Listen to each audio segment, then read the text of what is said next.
You are listening to PastThink.com audiobook. Please like and subscribe, thank you. 39. One pellet of cinnabar elixir found in heaven. A king, dead 3 years, lives again on earth. We were telling you about the great sage son, who could hardly bear his headache. Master, he pleaded pitifully, stop reciting. Stop reciting. Let me try to heal him. How? Asked the elder. Pilgrim said, all I need to do is to go to the region of darkness, and find out in which of the 10 kings' chambers his soul is residing. I'll fetch it and he'll be saved. Master, don't believe him, said 8 Rules. He told me originally that he needn't go to the region of darkness, that his real ability could not be seen unless a cure was found in the world of light. Believing in such perverse tattle, the elder began to recite the tight fillet spell once more. Pilgrim was so horrified that he had to say repeatedly, I'll find some means in the world of light. I'll find some means in the world of light. Don't stop, said 8 Rules, just keep reciting. You idiotic cursed beast, chided Pilgrim.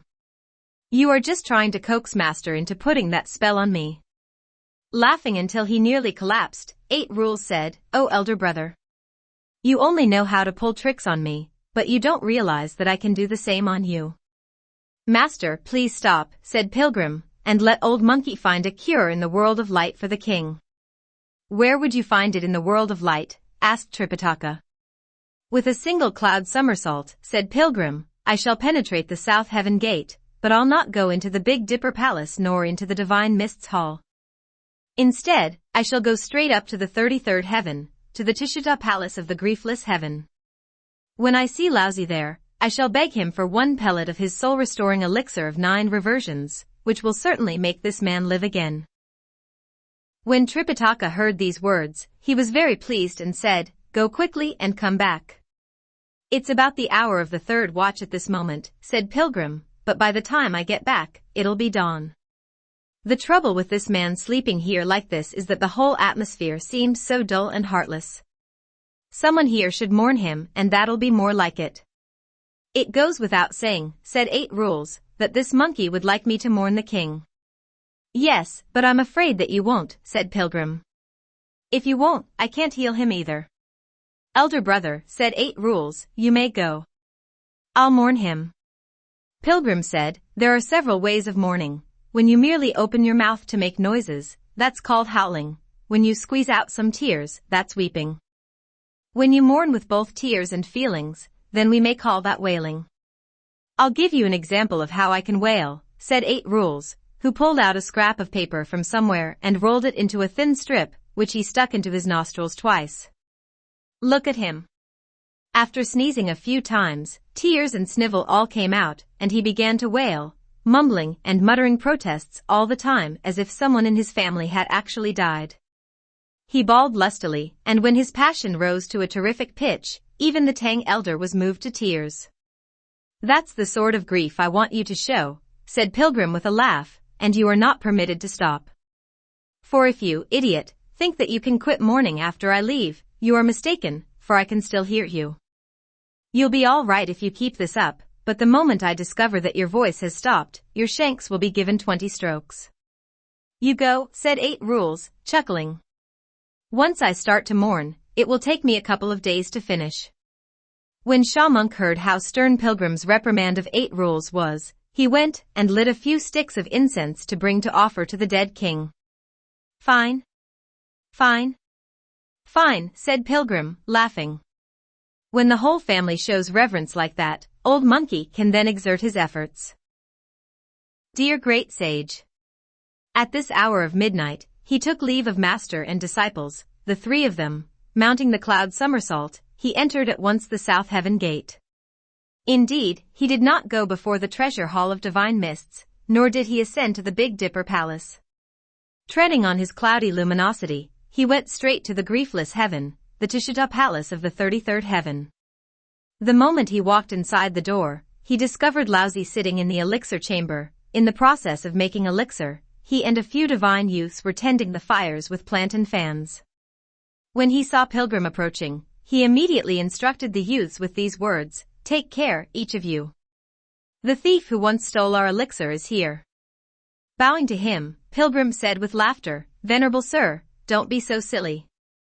Why take such precaution against me? I don't do those things anymore. Monkey, said Lousy, when you caused great disruption in heaven 500 years ago, you stole and consumed countless efficacious elixirs of mine. And when we sent the little sage Erlang to arrest you and bring you to the region above, you were sent to be refined in my elixir brazier for 49 days, and made me squander who knows how much charcoal. You were lucky to have regained your freedom when you embraced the Buddhist fruit, and resolved to accompany the Tang monk to the western heaven to acquire scriptures. But even then, you were still giving me a hard time when I asked you for my treasures after you had subdued the demons some time ago on the level top mountain. What are you doing here today? I didn't give you a hard time, said Pilgrim. Old Monkey at the time gave you back your 5 treasures without delay. Why are you still so suspicious? Why aren't you on the road then? Asked Lousy. Why did you sneak into my palace?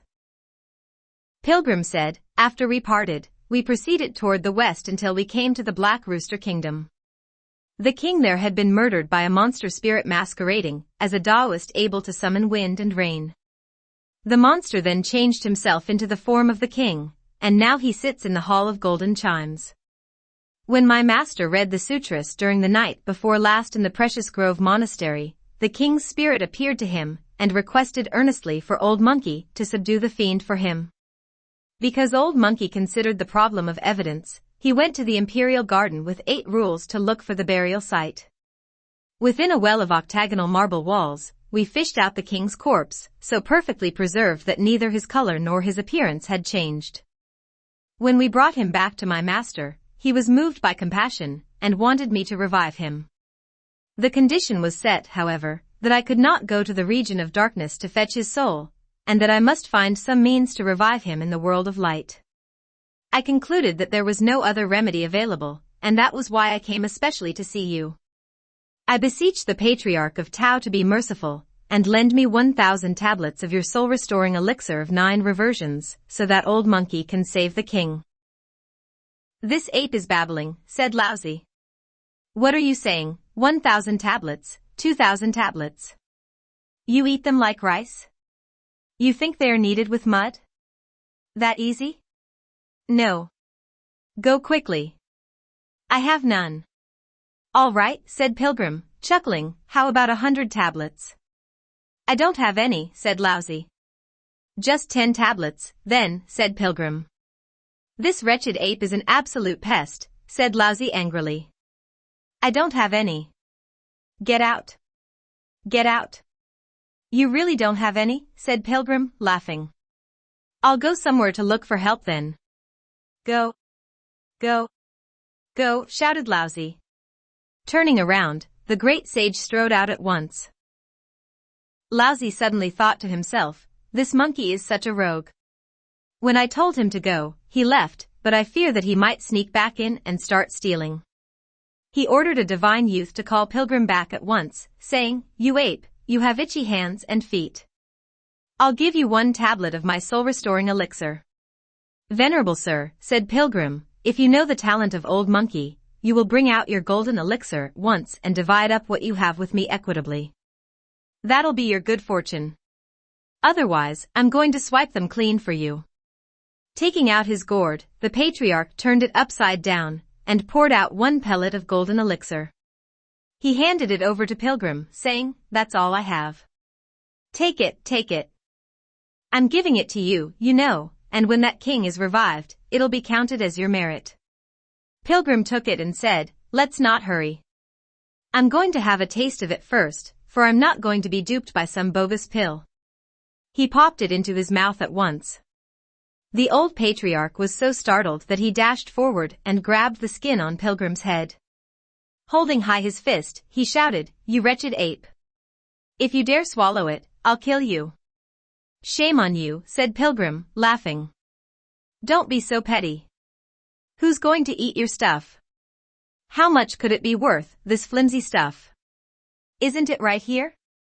The monkey, you see, had a little pouch just beneath his jowl, and that was where he kept the golden elixir. After the patriarch had felt it with his fingers, he said, "Go away. Don't bother me here anymore." Then the great sage thanked the old patriarch and left the Tushita heaven palace. Look at him. In countless hallowed beams he left the arches of jade. On myriad auspicious clouds he went to the world of dust. In a moment, he left the south heaven gate behind and, as the sun came up, he dropped from the clouds and arrived at the gate of the Precious Grove Monastery. 8 Rules' weeping could still be heard when he approached, crying, "Master, Wukong has returned," said Tripitaka, delighted. "Do you have any elixir or medicine?" "I do," said Pilgrim. "He couldn't possibly not have it," said 8 Rules. "He would have brought back something even if he had to steal it." "Brother," said Pilgrim, chuckling, "you can get out of the way, I don't need you anymore. Wipe away your tears, or you can go somewhere to weep. Sha Monk, please fetch me some water." Sha Monk hurried to the well in the rear where there was a bucket nearby. He bailed out half an alms bowl of water and brought it to Pilgrim. After he took it, Pilgrim spat out the elixir and placed it inside the lips of the king. Then with both hands, he pulled the jaws of the king apart, and using a mouthful of clean water, he flushed the golden elixir down to the king's stomach. After about half an hour, loud gurgling noises came from the belly of the king, although his body remained immobile. "Master," said Pilgrim, "even my golden elixir seems unable to revive him. Could it be that old monkey's going to be finished off by blackmail?" Tripitaka said, "Nonsense. There's no reason for him not to live. How could he swallow that water if he had been only a corpse dead for a long time? It had to be the divine power of that golden elixir, which entrance into his stomach now causes the intestines to growl. When that happens, it means that circulation and pulse are in harmonious motion once more. His breath, however, is still stopped and cannot flow freely. But that's to be expected when a man has been submerged in a well for 3 years. After all, even raw iron would be completely rusted. That's why his primal breath is all used up, and someone should give him mouth-to-mouth resuscitation." 8 Rules walked forward and was about to do this when he was stopped by Tripitaka. "You can't do it," he said. "Wukong still should take over." That elder indeed had presence of mind, for Zhu 8 Rules, you see, had been a cannibal since his youth, and his breath was unclean. Pilgrim, on the other hand, had practiced self-cultivation since his birth, the food sustaining him being various fruits and nuts, and thus his breath was pure. The great sage, therefore, went forward and clamped his thunder god beak to the lips of the king. A mighty breath was blown through his throat to descend the tiered towers. One invading the bright hall, it reached the cinnabar field, and the jetting spring points beyond before it reversed its direction, and traveled to the mud pill chamber of the crown. With a loud swoosh, the king's breath came together, and his spirit returned. He turned over, and at once flexed his hands and feet, crying, "Master." Going then to his knees, he said, "I remember my soul as a ghost did see you last night, but I did not expect this morning my spirit would return to the world of light." Tripitaka hurriedly tried to raise him, saying, "Your Majesty, I didn't do anything. You should thank my disciple." "Master, what are you saying?" said Pilgrim with laughter. "The proverb says, a household does not have 2 heads. You should accept his bow." Greatly embarrassed nonetheless, Tripitaka raised the king up with both hands, and they went together into the Chan Hall. The king insisted on greeting Pilgrim, 8 Rules, and Sha Monk before he would take a seat. The resident monks of the monastery had just finished preparing the morning meal, and they were about to present it, when they discovered a king with soaking wet garments. Everyone became frightened, each of them began to speculate. Pilgrim's son, however, leaped into their midst and said, "Monks, don't be so alarmed. This is in fact the king of the Black Rooster Kingdom, the true ruler of all of you. 3 years ago he was murdered by a fiend, but Old Monkey revived him last night. We plan to go with him to the city presently to distinguish the perverse from the true. If you have some vegetarian food prepared, bring it here, so that we can start our journey after we eat." The monks then presented hot water also so that the king could wash up and change his clothes. The royal reddish-brown robe was discarded, and he put on instead 2 cloth shirts given to him by the monk official. They took off the jade belt and tied him up with a yellow silk sash. After the carefree boots were removed, he was given a pair of old monk sandals. Then they had their vegetarian breakfast before going to saddle the horse. 8 rules, said Pilgrim. How heavy is your luggage? I've been toting it every day, said 8 rules, and I really don't know how heavy it is. Pilgrim said, divide one and let the king take up the other one. We should get to the city early to do our work. Delighted, 8 rules said, lucky. Lucky. When I brought him here on my back, I used up a lot of my strength. I had no idea that he could be my substitute after he had been healed. Resorting at once to mischief, Idiot divided the luggage. He carried the lighter load with a flat pole that he acquired from the monastery, whereas the heavier load he gave to the king to pull. Your Majesty, said Pilgrim with a chuckle, I hope you don't mind our treatment, dressing you in that manner and asking you to pick up a pole to follow us? Kneeling down immediately, the king said, Master, you are like parents who have given me a new birth. Don't mention anything about pulling some luggage. I'm even willing to pick up the whip and hold the stirrups to look after the venerable father and follow him all the way to the western heaven. Pilgrim said, There's no need for you to do that, but I have a reason for making you do this at the moment. You can help us carry the luggage for these 40 miles until we have entered the city and caught the monster spirit. Then you can become a king again, and we will go and fetch our scriptures. Hearing this, 8 rules said, In that case, he is going to pull for only 40 miles. After that, Old Hog will remain as a long-term laborer. Brother, no more foolish talk, said Pilgrim. Get out there and lead the way.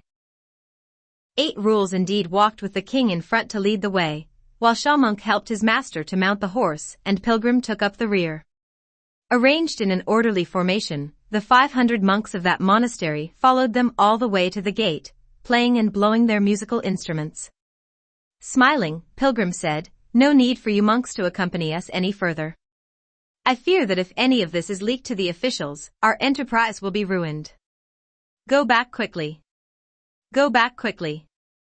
Only see to it that the king's clothing and belt are cleaned and prepared. Send them to the city either late tonight or early tomorrow morning. I'll ask for some reward for you. The monks obeyed and returned to their quarters, while Pilgrim in big strides caught up with his master to proceed with him. So it is that the West has mystery, it's good to seek the truth. Wood and metal in concord, then spirit can be refined. The elixir mother recalls in vain a foolish dream. The child deplores deeply how powerless he is. You must seek at a well's bottom the enlightened Lord. And then bow to Lousy in the hall of heaven. Back to your own nature once you see form's emptiness too. You're thus truly a Buddha-led man of affinity. It did not take master and disciples even half a day on the road when they saw a city approaching. Wukong, said Tripitaka, I suppose that must be the Black Rooster Kingdom ahead of us. Exactly, said Pilgrim. Let's enter the city quickly so that we can do our business. After they entered the city, master and disciples found the population well-mannered and engaged in a great deal of bustling activities. As they walked along, they soon came upon the Phoenix Bowers and Dragon Towers, exceedingly grand and ornate edifices for which we have a testimonial poem. The poem says, These outland buildings are like the sovereign states, 3. Like those of old Tang, people sing and dance. Flowers greet jeweled fans trailed by roseate clouds. Fresh robes, sunlit, glimmer in jade-green fog. Peacock screens open and fragrant mist pours out. Pearly shades roll up as colored flags unfurl. A picture of peace most worthy of praise. Quiet rows of nobles but no memorials. Disciples, said Tripitaka as he dismounted, we might as well go right into the court to have our rescript certified and not be bothered by some bureaucratic office. That's reasonable, said Pilgrim. We brothers will go in with you. It's easier to talk when you have more people on your side. The Tang monk said, if all of you are going inside, you must not be rowdy. Let's go through the proper ceremony of greeting a ruler before we do any talking. If you want to go through that, said Pilgrim, it means that you have to prostrate yourself. Exactly, said the Tang monk, we have to undertake the grand ceremony of 5 bows and 3 kowtows. Master, you are too insipid, said Pilgrim with a chuckle. It's so unwise of you to want to pay homage to that character. Let me go in first, for I know what I'm going to do. If he has anything to say to us, let me answer him. If I bow, you all can bow with me, if I crouch, you crouch also. Look at that mischievous monkey king. He went straight up to the gate of the court, and said to the guardian official, we have been sent by the throne of the great Tang in the land of the east to go worship Buddha in the western heaven, and to acquire scriptures from him. Having arrived in this region, we would like to have our rescript certified. May we trouble you to report this to the king so that the act of virtuous fruit will not be delayed. The custodian of the Yellow Gate went at once to the gate of the main hall, and knelt before the vermilion steps to memorialize, saying, there are 5 monks outside the gate of the court, who claim that they have been sent by imperial decree from the Tang nation in the land of the east to go to see Buddha for scriptures in the western heaven. They would like to have their rescript certified, but they dare not enter the court, and they await your summons. The Demon King at once gave the order to summon them inside. The Tang monk then proceeded to walk inside the court followed by the king who had been revived. As they walked, the king could not stop the tears from rolling down his cheeks, thinking to himself, how pitiful indeed. My bronze-guarded empire, my ironclad domain, had been secretly taken over by him. Your Majesty, said Pilgrim softly, you must not show your sorrow at this moment, for we may reveal everything. The rod in my ear is getting rather restless. In a moment, it will achieve a great merit by beating a demon to death and banishing all perversity. Your empire will soon be returned to you. The king dared not disobey. Pulling up his robe to wipe away the tears, he followed them resolutely up to the hall of golden chimes. The rows of civil and military officials, some 400 of them, all stood there with great sobriety and noble looks.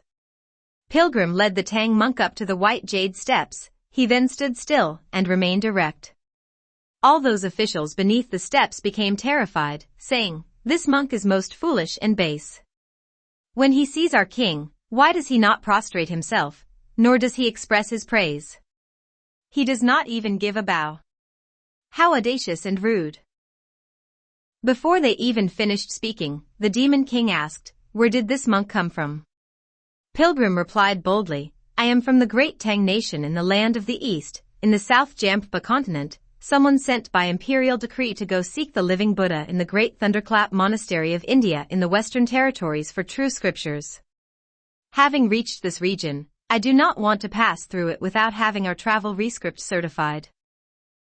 When the Demon King heard what he said, he became angry, saying, so what if you are from the land of the east? We are not paying tribute in your court, nor have we any intercourse with your nation. How dare you neglect your etiquette and not bow to us? Laughing, Pilgrim said, our celestial court in the land of the east was established in antiquity, and ours had been called the superior state for a long time. Yours is only a state of the hinterlands in an inferior region. Haven't you heard of the ancient saying? The king of the superior state is father and ruler. The king of the inferior state is son and subject. You haven't even received me properly, and you dare chide me for not bowing to you? Infuriated, the Demon King shouted to the civil and military officials, seize this wild monk. When he said, seize, all the officials surged forward. Pointing immediately with his finger, Pilgrim cried, cease. That, you see, was the magic of immobilization, which made the various officials unable to move at all. Truly. The captains before the steps looked like idols of wood. And marshals in the palace resembled men of clay. When the Demon King saw how Pilgrim had rendered immobile all the officials, he leaped up from the dragon couch, and was about to seize Pilgrim himself. Secretly pleased, the Monkey King thought, good. Exactly what old Monkey wanted. The moment you come near, your head, even if it's made of raw iron, is going to have a gaping hole when my rod finds it. He was about to strike, when suddenly a saving star appeared from one side. Who was it, you ask? It was none other than the Prince of the Black Rooster Kingdom. Dashing up to tug at the Demon King's garment, the prince knelt before him and said, "Let the anger of Father King subside." "What do you want to say, my child?" asked the monster spirit. "Let me report this to Father King," said the prince. 3 years ago I heard already that there was a sage monk sent by the throne of the Tang in the land of the East to seek scriptures from Buddha in the Western heaven, but I did not expect that he would arrive this day. The honored nature of Father King is powerful and ferocious, I know. But if you seize this monk and have him executed, the great Tang could be greatly angered if ever they should learn of this one day. Remember that Li Shimin For who, since he established his throne, did succeed in uniting his empire. Still not content, he went on various expeditions of conquest to foreign lands. If he discovers that our king has murdered the sage monk, his bond brother, he will most certainly call up troops and horses to war with us. When we realize then how small is our army, and how weak our generals are, it will be too late for regrets. Let the Father King approve the memorial of his son, let him make a thorough investigation of the background of these 4 monks. We must first establish why they would not pay homage to the throne before we convict them. This entire speech, you see, was motivated by the prince's caution, who feared that the Tang monk might be hurt, and that was why he deliberately stopped the demon. The prince, of course, did not know that Pilgrim was about to strike. Consenting indeed to the words of the prince, the demon king stood before the dragon couch, and loudly asked, "When did this monk leave the land of the East? For what reason did the Tang emperor ask you to seek scriptures?" Again Pilgrim replied boldly, "My master is the bond brother of the Tang emperor, and his honorific is Tripitaka. There is a prime minister before the Tang throne whose name is Wei Zheng, and who has by the decree of heaven beheaded an old dragon of the Jing River. Because of this, the great Tang emperor also had to tour the region of darkness in his dream, and after he was revived, he opened wide the plot of truth by giving a grand mass of land and water to redeem the wronged souls and damned spirits. As my master recited and performed the sutras to magnify the power of compassion, the Bodhisattva Guanxian of South Sea revealed to him suddenly that he should journey to the west. Making a grand promise, my master accepted the commission freely and gladly to serve his nation, and that was when the emperor bestowed on him the rescript. On the 3rd day before the 15th, during the 9th month of the 13th year in the Jingwan period of the Great Tang, he left the land of the East. When he reached the Mountain of Two Frontiers, he accepted me as his disciple. My surname is Sun, and my name is Wukong Pilgrim. Next, we arrived at the Gao family village of the Cocoa Kingdom, where my master made his second disciple. His surname is Zhu, and his name is Wuning 8 Rules. At the flowing sand river, the 3rd disciple joined the fold. His surname is Sha, and his name is Wujing Monk. The day before yesterday, at the Precious Grove Monastery built by imperial command, we newly acquired a mendicant worker 5, who now helps us with pulling the luggage. After the Demon King heard this speech, he found it difficult to turn up an excuse for examining the Tang monk further, and it was even more difficult for him to try to overwhelm Pilgrim with deceptive interrogation. Glowering, he said, "You, monk. When you first left the land of the East, you were all by yourself, but then you accepted all these 4 persons into your company. Those 3 monks may be all right, but this worker looks most suspicious. This mendicant must have been kidnapped from somewhere. What is his name? Does he have a certificate of ordination? Bring him up here and let him make a deposition." Trembling all over, the king said, "O master, how shall I make this deposition?" Giving him a pinch, Pilgrim said, "Don't be afraid. Let me do it for you. Dear great sage." He strode forward and said to the fiend in a loud voice, "Your Majesty, this old worker is not only dumb, but he is also somewhat deaf. We took him on because he knew the way to the Western Heaven, having gone there himself in his younger days. I know everything about him, his background, his origin, his rise and fall. I beg your Majesty's pardon, but let me make the deposition for him." "Do it quickly and truthfully," said the Demon King, "lest he be convicted of a serious offense." Pilgrim said, "Of this deposition the mendicant's quite old. Deaf, dumb, and dim-witted, he's also poor. A man whose native home was in this place. He met defeat and ruin 5 years ago. With no rain from the sky, folks turned shriveled and dry. King and subjects all fasted and abstained. They bathed and burned incense to pray to Heaven. But no cloud was seen for 10,000 miles. While people starved as though hung upside down. There came from Cheng'en a complete truth fiend, who called up wind and rain to show his power, and then took in secret the king's own life. The victim was pushed down a garden well. The dragon seat was taken unknown to man. Luckily I came. My merit was great. No snag, it was to bring life back from death. Willing to submit as a mendicant, he would follow the monk to face the west. That specious king is a Taoist in fact. This worker is in truth the rightful king. When that demon king on the Hall of Golden Chimes heard this speech, he became so frightened that his heart pounded like the feet of a young deer, and his face was flushed with red clouds. He wanted to run away at once, but he did not even have a weapon in his hands. Turning around, he saw one of the captains of palace guards, who had a scimitar buckled to his waist, and who had been rendered a dumb and stupid person standing there by Pilgrim's magic of immobilization. Dashing up to him, the demon king took the scimitar, and then immediately mounted the clouds to escape in the air. Sha Monk and Ju 8 Rules were so annoyed by this turn of events that they screamed at Pilgrim, "You impatient ape! Why did you have to say all those things at once? You could have tricked him into staying if you had used a slower approach.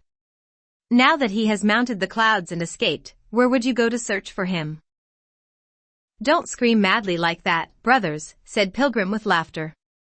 "Let me ask the prince to come out and bow to his father, and the queen to greet her husband first. Let me then recite another spell to release those ministers from my magic, so that they can learn the truth about what has happened and pay homage to the real king. Then I can go look for him. Dear great sage." After he had disposed of everything he said he would do, he told 8 Rules and Sha Monk, "Take care to guard ruler and subjects, father and son, husband and wife, and our master. I'm off." Hardly had he finished speaking before he was completely out of sight. Rising straight up to the clouds of the ninefold heaven, Pilgrim opened wide his eyes to stare all around. The demon king, having escaped with his life, was fleeing toward the northeast. Pilgrim caught up with him in no time, shouting, "Fiend, where are you going? Old monkey's here." Swiftly turning around, the demon king brought out his scimitar, and said with a loud voice, "Pilgrim's son, what a rogue you are. I took the throne of another man, but that didn't concern you. Why did you have to be involved in someone's affairs and reveal my secret?" Roaring with laughter, Pilgrim said, "You audacious, lawless fiend. You think you ought to be permitted to be a king? If you recognized Old Monkey, you should have fled at the earliest opportunity to the farthest place. How dare you try to give my master a hard time, asking for that so-called deposition? That deposition I gave you just now, was that accurate or not? Don't run away now. If you're a man, have a taste of Old Monkey's rod." The demon king stepped aside to dodge the blow before he wielded the scimitar to meet his opponent. The moment their weapons joined, it was a marvelous battle. Truly, the Monkey King is fierce. The Demon King is strong. Rod and scimitar dare each other oppose. This day the 3 regions are bedimmed by fog. All for a king's restoration to his court. After the 2 of them fought for a few rounds, the Demon King could no longer withstand the Monkey King, and fled instead back into the city on the way he came. Hurling himself into the 2 rows of civil and military officials before the white jade steps, the Demon King gave his body a shake and changed into an exact image of Tripitaka Tang, both of them standing hand in hand before the steps. The great sage arrived and was about to strike with the rod when the fiend said, "Disciple, don't hit me. It's I." Pilgrim turned the rod toward the other Tang monk who also said, "Disciple, don't hit me. It's I." There were two Tang monks exactly alike and most difficult to distinguish. Thinking to himself, if I kill the monster spirit with one blow of the rod, it would be my merit, all right, but what would I do if that blow happens to kill my true master? Pilgrim had to stop and ask 8 Rules and Sha Monk, which is the fiend and which is our master? Point him out to me so that I can strike at him. You two were yelling and fighting in midair, said 8 Rules, and when I blinked my eyes, I saw 2 masters the next moment. I don't know who is real and who is false. When Pilgrim heard these words, he made the magic sign with his fingers and recited a spell, which called together the various Deva guardians, the 6 gods of darkness and the 6 gods of light, the guardians of 5 quarters, the 4 sentinels, the 18 guardians of the faith, the local spirit, and the mountain god of that region. He said to them, Old Monkey is trying to subdue a monster here, who has changed himself into the likeness of my master. Both their form and substance seem exactly the same, and it's difficult to tell them apart. But you may be able to distinguish them in secret. If so, make my master walk up the steps into the main hall so that I can catch this demon. The fiend, you see, was accomplished in magic. When he heard these words of Pilgrim, he quickly bounded into the hall of golden chimes. Pilgrim raised his rod and brought it down hard on the Tang monk. Alas! If it had not been for desperate efforts of those several deities summoned to this place, the blow would have reduced even 20 Tang monks to meat patties. Fortunately, the various deities managed to block the blow, saying, Great sage, the fiend knows his magic. He has gone up to the hall first. Pilgrim gave chase at once, and the Demon King ran outside the hall to catch hold of the Tang monk once more in the crowd. After this confusion, they again could not be distinguished. Pilgrim was highly displeased, and when he saw, moreover, that 8 Rules was snickering on one side, he became enraged, saying, What's the matter with you, stupid coolie? Now you have 2 masters whose calls you must answer, and whom you must serve. Are you overjoyed? Laughing, 8 Rules said, Elder brother, you say I'm dumb. Well, you're even dumber. If you can't recognize who is the real master, why waste all this energy? You try to endure a little pain on your head for a moment, and ask master to recite that little something of his. Sha Monk and I will each hold on to one of them and listen. That person who does not know how to recite the spell must be the monster. What's so difficult about that? Thank you, brother, said Pilgrim. You've got it. That little something indeed is known only to 3 persons, born of the very mind of our Buddha Tathagata. It was transmitted to the Bodhisattva Guanxian, who then imparted it to my master. There is no other person who has knowledge of it. All right, master, start your recital. In truth, the Tang monk began to recite, but how could the Demon King know what to do? All he could do was mumble something, and 8 Rules said, This one mumbling is the monster. He let go and raised his muckrake to strike at the Demon King, who leaped up and tried to flee, treading the clouds. Dear 8 Rules. With a shout, he mounted the clouds also to give chase. Sha Monk hurriedly abandoned the Tang monk and brought out his precious staff to do battle. Only then did the Tang monk stop reciting his spell. The great sage Sun, enduring his headache, dragged his iron rod up to midair. Ah, look at this battle. 3 fierce monks have surrounded a brazen demon. The Demon King, you see, was attacked left and right by 8 Rules with his rake and Sha Monk with his staff. Chuckling to himself, Pilgrim said, If I go attack him face to face, he will try to escape as he is already somewhat afraid of me. Let Old Monkey get up higher, and give me a garlic-pounding blow from the top down. That'll finish him off. Mounting the auspicious luminosity, the great sage rose to the 9-fold heaven, and was about to show his decisive hand when a loud voice came from a petal of colored cloud in the northeast, Sun Wukong, don't do it. When Pilgrim turned to look, he discovered the Bodhisattva Manjusri. Quickly putting away his rod, he drew near and bowed, saying, Bodhisattva, where are you going? I came, said Manjusri, to put away this fiend for you. Pilgrim thanked him and said, I'm greatly obliged. Taking out an imperflecting mirror from his sleeve, the Bodhisattva aimed it at the fiend, and the image of its original form became visible at once. Pilgrim called 8 Rules and Sha Monk to come to greet the Bodhisattva, and to look into the mirror. Exceedingly ferocious in appearance, that demon king had eyes like large goblets of glass, a head like a cooking vat, a body of deep summer green, and 4 paws like autumn's frost, 2 large ears that flipped downward, a tail as long as a broom, green hair full of fighting ardor, red eyes emitting gold beams, rows of flat teeth like jade slabs, round whiskers rearing up like spears. The true form seen in the mirror was Manjusri's Lion King.